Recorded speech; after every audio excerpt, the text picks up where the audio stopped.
మనం జగన్మోహన్ రెడ్డి గారి సొంత ప్రాంతం ఉంది రాయలసీమ. 52 స్థానాలు ఉంటే 49 స్థానాలు ఇవాళ వైసీపీ పార్టీ కట్టబెట్టారు అని అంటే చంద్రబాబు నాయుడు గారు కూడా అదే ప్రాంతీయులు. అయినా సరే ఆయన్ని డిజోన్ చేసుకున్నారు. 3 స్థానాలు మాత్రమే తెలుగుదేశం పార్టీ కట్టబెట్టడం జరిగింది. చిత్తూరు జిల్లాలో చంద్రబాబు నాయుడు గారు, అనంతపురం జిల్లాలో పయ్యవల కేశవ్ గారు, బాలకృష్ణ గారు. అంటే మొత్తం రాయలసీమ ప్రాంతానికి సంబంధించి ముగ్గురే తెలుగుదేశం పార్టీకి అంటే స్థానాలు దక్కడం జరిగింది. అంటే ఇటువంటి సందర్భంలో అంతటి బలమైన నమ్మకం వ్యక్తం చేసిన రాయలసీమ ప్రాంతానికి ముఖ్యమంత్రిగా జగన్మోహన్ రెడ్డి గారు ఏం చేయగలిగారు అంటే తెలుగుదేశం ప్రభుత్వం నెలకొల్పిన సంస్థల కన్నా మెరుగైన పారిశ్రామికీకరణ పెంచగలిగారా, ఉపాధి కల్పన చేయగలిగారా, దాని పర్యవసానం మార్కెట్ పొటెన్షియాలిటీ పెరిగిందా, అక్కడ వెల్త్ జనరేషన్, ట్యాక్స్ రెవెన్యూస్, ప్రభుత్వ ఆదాయం పెరిగిందా, అక్కడ ప్రధానంగా ఉండే నీటి సమస్య ఇరిగేషన్ రంగాన్ని అడ్రస్ చేస్తూ జగన్మోహన్ రెడ్డి గారు బడ్జెట్లో ఎన్ని కేటాయింపులు చేశారు, ఏ స్థాయిలో ఎలకేషన్స్ చేశారు, ఏ స్థాయిలో ఖర్చు పెట్టారు, ఏ స్థాయిలో ఇవాళ ప్రాజెక్టుల పురోగతి ఉంది, ఇవన్నీ ప్రజల్లో చర్చనీయాంశంగా మారుతూ ఉన్నాయి.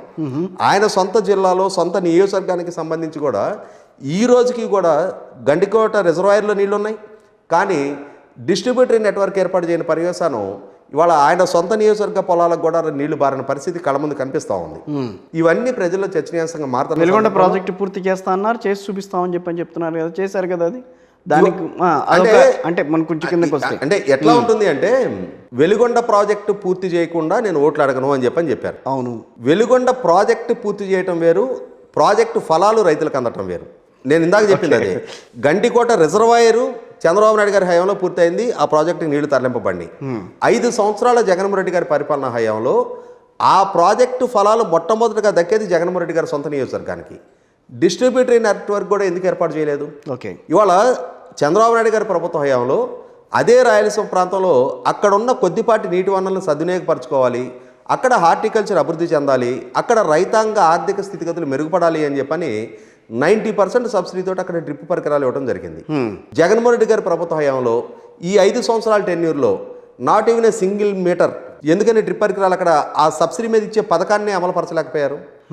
ఆయన పట్ల అవ్యాజమైన ప్రేమ కనపరిచిన రాయలసీమ ప్రాంతం కదా, అంతటి నమ్మకం కనపరిచిన రాయలసీమ రైతాంగ ప్రయోజనాల కోసం గత ప్రభుత్వం ఒక మార్గం సూచించున్నప్పుడు దాన్ని కొనసాగించాల్సిన బాధ్యత పాలకుడిగా ఆయన మీద ఉంటుంది కదా.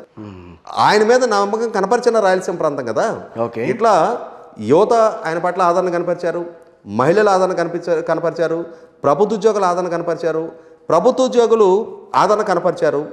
రిటర్న్ ఈయన చేసింది ఏంటి? సిపిఎస్ రద్దు చేస్తానన్నారు. సిపిఎస్ రద్దు ఒకటే కాదు కదా. ఇవాళ 2018లో అశుతోష్ మిశ్రా గారి నేతృత్వంలో పిఆర్సీ కమిషన్ చంద్రబాబు నాయుడు గారి ప్రభుత్వాన్ని అపాయింట్ చేశారు. 2019లో ఈయన పదవి బాధ్యతలు చేపట్టిన వెంటనే దాన్ని ఇంప్లిమెంట్ చేయాలి. ఎప్పుడు దాన్ని ఎగ్జిక్యూషన్లోకి తీసుకొచ్చారు? ఎందుకని 2019 నుంచి 2022 జనవరి దాకా? సరే, మధ్యలో కరోనా అనుకున్నాం, కరోనా 2020లో వచ్చింది. 2019లో పదవి బాధ్యతలు చేపట్టిన వెంటనే ఎందుకు ఇంప్లిమెంట్ చేయలేదు? ఓకే, 2018లో 2 డిఎల్ ఆ రోజు చంద్రబాబు నాయుడు గారి ప్రభుత్వంలో పెండింగ్ ఉన్నాయి. దాన్ని సాగ్గా చూపించి అన్నా మీకు క్రమం తప్పకుండా డిఎల్ ఇస్తానని చెప్పారు. ఎందుకని? ఆ 2 డిఎల్తో పాటు 2019లో ఇవ్వాల్సిన డిఎల్ కూడా 2019లో పదవి బాధ్యతలు చేపట్టగానే ఎందుకు క్లియర్ 2022కి ఇచ్చారు? 2022కి 7 డిఎల్ పెండింగ్ ఉంటే రిలీజ్ చేస్తున్నాము అని చెప్పని జీవోలు ఇచ్చారు, కానీ ఈ రోజుకి వాళ్ళ అకౌంట్లో జమ అయినాయా? ఈ రోజుకి ఎరియర్స్ జమ అయినాయా? ప్రతి హెచ్ఆర్ఏఎస్ 4 డిఎల్ దాకా ఇచ్చేసారని చెప్పని అంటున్నారు కదా. ప్రతి హెచ్ఆర్ఏఎస్ ల్యాబ్లోనూ ఈ రోజుకి 2% కోతపడి ఉంది. ఈ రోజుకి కూడా రిటైర్మెంట్ అమౌంట్ సెటిల్ కాని వాళ్ళు ఉన్నారు. జీపీఎఫ్ లోన్స్ అతిగతి లేదు, జిఎల్ఐ లోన్స్ అతిగతి లేదు. సరెండర్ లీవ్ ఎన్కాష్మెంట్ 2021 నవంబర్ నుంచి ఇప్పటి వరకు, అంటే మొన్న నవంబర్ 30కి 3 సంవత్సరాల సరెండర్ లీవ్ ఎన్కాష్మెంట్ ప్రతి ఉద్యోగికి పెండింగ్ ఉంది. పోలీసు ఉద్యోగులకి వారాంతపు సెలవులు ఇస్తాను అన్నారు, ఇప్పటి వరకు అది అతిగతి లేదు. వాళ్ళకి ఇవ్వాల్సిన ప్రతి సంవత్సరం 45 రోజుల సరెండర్ లీవ్ ఎన్కాష్మెంట్, మిగిలిన ప్రభుత్వ ఉద్యోగులకి ఒక్కొక్కరికి 15 రోజులు సరెండర్ లీవ్ ఎన్కాష్మెంట్ ఉంటుంది. అంటే 3 సంవత్సరాలుగా 45 రోజుల పాటు. ఇంకా ఇట్లా చెప్పుకుంటూ వెళ్తే అనంతం. అంటే ఉద్యోగులు వాళ్ళు అనుభవిస్తున్న వేదన, ఎందుకంటే గత ప్రభుత్వం వాళ్ళకి 43% ఫిట్మెంట్ ఇవ్వడం జరిగింది. ఈ ప్రభుత్వ హయాంలో పిఆర్సీ కమిషన్ ఏం రికమెండ్ చేసింది అనేది కూడా ఉద్యోగులకు తెలియని పరిస్థితి. ఓకే, చీఫ్ సెక్రటరీ తోటి ఒక కమిటీ అపాయింట్ చేసి ఎక్కడైనా ఈ రోజు దాకా ఏ రాష్ట్ర ప్రభుత్వ హయాంలో మనం చూసామో దాన్ని? గతం నుంచి ఉన్నది ఏంటి? 2014 నుంచి 19 వరకు టీడీపీ ప్రభుత్వ హయాంలో ఎక్కడా కూడా ఉద్యోగులు ఎక్కడ అసంతృప్తి లేదా వాళ్ళకి? 43% ఫిట్మెంట్ ఆ ఫిట్మెంట్ ప్రభుత్వం ఇచ్చారు, ఇక్కడ ఉన్న ఇచ్చారని చెప్పి అక్కడ ఇచ్చారు. ఎక్కడ ఇచ్చారనేది irrelevant. తెలంగాణ ఎక్కడ ఇచ్చారనేది ఇరవలెంట్. ఆ రాష్ట్ర ప్రభుత్వం వేరే, ఆ రాష్ట్ర బడ్జెట్ వేరే, అక్కడ ఉండే కన్స్ట్రైన్స్ వేరే, రాజధాని కూడా లేని రాష్ట్రం, లోడ్ బడ్జెట్ ఏర్పడ్డ రాష్ట్రం. వీళ్ళు ఇచ్చారని వాళ్ళు ఇవ్వాలని రూల్ ఏముంది? ఎస్, అధికారం. ఇప్పుడు ఇక్కడ ఉన్న కంఫర్ట్ జోన్ వేరే, తెలంగాణ ఇక్కడ హైదరాబాద్ లాంటి ఒక ప్రత్యేక ఆర్థిక వనరు ఉన్న రాష్ట్రం, పుష్కలంగా మిగులు బడ్జెట్ ఏర్పడ్డ రాష్ట్రం. హైదరాబాద్ని ఇచ్చారని చెప్పని ఆంధ్రప్రదేశ్లో ఇవ్వాల్సిన అవసరం లేదు. అయినా సరే దాన్ని ఇవ్వడం జరిగింది. 1% ఎక్స్ట్రా ఇచ్చారు అక్కడ. ఇక్కడ నుంచి అక్కడ తీసుకెళ్లారు కాబట్టి ఇచ్చారని అన్నారు. ఇక్కడి నుంచి అక్కడికి ఎంతమంది వెళ్ళారు? సెక్రటేరియట్ స్టాఫ్, డైరెక్టరేట్ స్టాఫ్ కదా. మిగిలిన ప్రభుత్వ ఉద్యోగులు జిల్లాల్లో మండలాల్లో పనిచేసే సిబ్బంది అంతా అక్కడ ఉండేవాళ్లే కదా. అవును. ఇక్కడ నుంచి వచ్చింది, హైదరాబాద్ నుంచి వచ్చింది కొన్ని విభాగాలకు సంబంధించిన సిబ్బంది. వాళ్ళకి ఏంటంటే వసతులు కూడా కల్పించారు, రాయితీలు కూడా ఇచ్చారు. ఆ రోజు పొందిన మేలుని డైల్యూట్ చేయడం కోసం ఉద్యోగ సంఘ నాయకులు, జగన్మోహన్ రెడ్డి గారితో ప్రలోభపడున్న నాయకులు ఆ రోజు చేసిన ప్రచారం అది.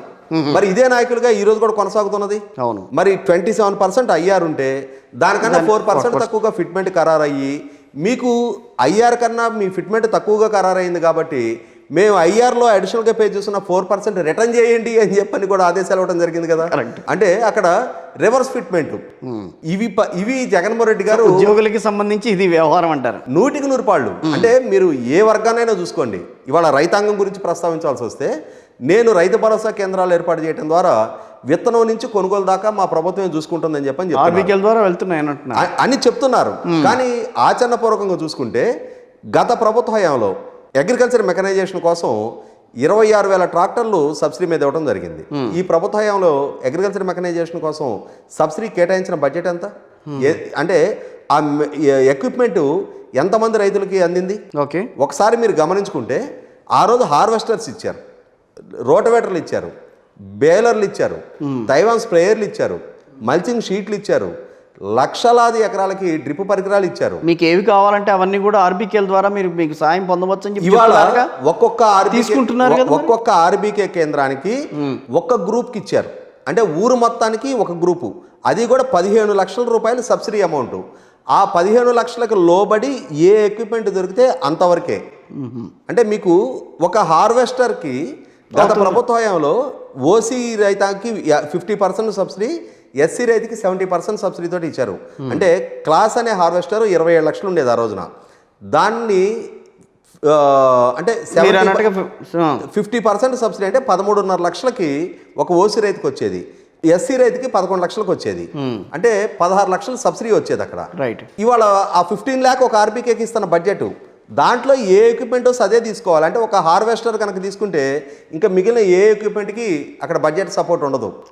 అంటే ప్రచార ఆర్భాటం తప్ప ఆచరణపూర్వకంగా రైతాంగానికి జరిగిన మేలు చాలా తక్కువ. అంటే ఆర్బీకేల ద్వారా ఇప్పుడు ఆర్బీకేలు అన్నారు కాబట్టి నేను మాట్లాడుతున్నా, వాటి ద్వారా చాలా విషయాల మీద వాళ్ళకి అవగాహన కల్పించారు. సో వాళ్ళు వచ్చి ఏ ప్రాబ్లం ఉన్నా కూడా అక్కడ దాని ద్వారా తీర్చుకోవచ్చు అని చెప్పింది కదా ప్రభుత్వం. అంటే మీకు ఇక్కడ ఒక అంశం నేను చెప్తాను నేను. ఓకే, కేంద్ర ప్రభుత్వంది ఒక పథకం ఉంది. ఆ పథకం ఏంటి అంటే రైతాంగానికి పెస్టిసైడ్స్ 50% సబ్సిడీ మీద ఇవ్వాలి. ఫర్టిలైజర్ కాదు, ఓన్లీ పెస్టిసైడ్స్ మీద. ఈ 50% రైతు కంట్రిబ్యూట్ చేస్తాడు. రిమైనింగ్ 50% స్టేట్ గవర్నమెంట్ 20% పెట్టుకోవాలి, సెంట్రల్ గవర్నమెంట్ కాంపోనెంట్ 30% ఇస్తారు. ఓకే, 2021-22 2 సంవత్సరాల పాటు సెంట్రల్ గవర్నమెంట్ 30% రెడీగా ఉంది, రైతు 50% రెడీగా ఉంది. స్టేట్ గవర్నమెంట్ 20% రిలీజ్ చేయాల్సిన దగ్గర డీలర్లని మీరు స్టాక్ సప్లై చేయండి మేము ఇస్తామని చెప్పారు. డీలర్లు సప్లై చేశారు, రైతాంగానికి సిద్ధించింది. డీలర్లు 2023 వచ్చేటప్పటికి చేతులు ఎత్తేసారు. ఎందుకంటే స్టేట్ గవర్నమెంట్ ఆ 20% కాంపోనెంట్, ఆ 20% ఇస్తే కానీ పూర్తి పేమెంట్ వీళ్ళకి చెల్లుబాటు కాదు. ఓకే, సో 50% రైతులు పే చేసింది వెళ్తుంది. చివరికి సెంట్రల్ గవర్నమెంట్ 2023 సంవత్సరంలో 30% మురిగిపోయింది. స్టేట్ గవర్నమెంట్ కాంపోనెంట్ ఇవ్వని పర్యస్తాను. ఓకే, అంటే 100 రూపాయల పురుగు మందులో 50 రూపాయలకి రైతుకు దక్కే ఆస్కారం ఉన్న దగ్గర 30 రూపాయలు సెంట్రల్ గవర్నమెంట్ ఇవ్వడానికి సిద్ధంగా ఉన్నా స్టేట్ గవర్నమెంట్ నుంచి ఇవ్వాల్సిన 20% ఇవ్వని పర్యవసానం మొత్తం పథకం నిర్వీర్యంగా మారిపోయింది. ఇది జగన్మోహన్ రెడ్డి గారు ప్రదర్శించిన చిత్తశుద్ధి అక్కడ.